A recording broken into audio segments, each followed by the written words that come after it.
Sir Lito, nagbigay na po ng kasagutan ang COMELEC tungkol dito sa binabanggit niyo po na duplicate transmissions na isa rin po yan sa ibinabatong issue ng mga kapatid natin sa kanila. Kayo po ba dyan sa NAMFREL ay satisfied dito sa naging pahayag ng COMELEC? They were saying hindi yung sistema nila or yung ACM ang problema, kundi dun sa sistema na pinagbabagsakan ng mismong mga boto. Well, there's a deeper reason to that, na hindi pa namin matukoy. Inexplain nga na pumapasok nga yung mga boto, na doble yung pagpasok. Pero bakit?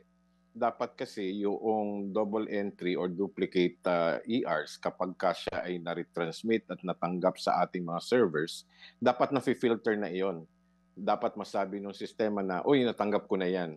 Ang tanong dyan is, bakit nangyayari nga ba or bakit nangyari yung double entry na yan? So merong mas malalim na dahilan, hindi lamang doon sa servers kundi yung sa programa mismo, no?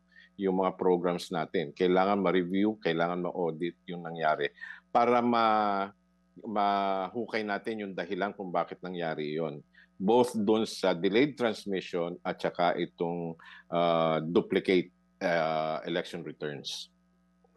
So para po sa inyo, ulitin ko lang po yung tanong, hindi po satisfied kayo dun sa naging pahayag ni COMELEC Chairman George Garcia tungkol dito sa duplicate transmissions? Hindi po. Yun nga, sinasabi ko, merong May mas mas malalim malalim na dahilan. Opo. dahilan. Sir, meron pa kayo isa naging pahayag tungkol din dyan sa nabanggit ninyo. Aside from the duplicate transmissions, nagkaroon ng delayed transmissions naman dito sa mga boto.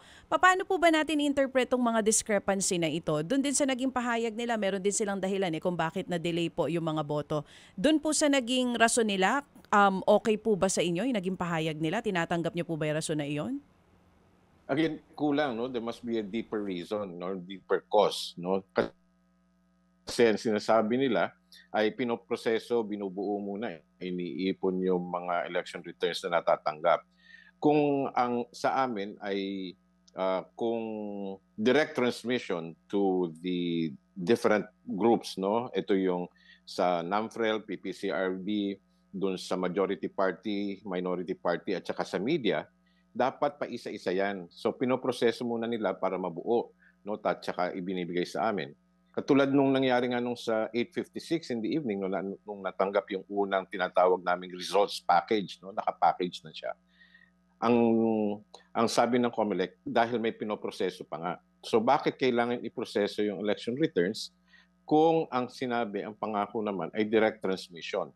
Kung yan ay direct transmission, ibig sabihin, dapat paisa-isa, no? Kahit bulto, magsabay-sabay ang transmission na yan, hindi kailangan nasa isang results package yung matatanggap namin.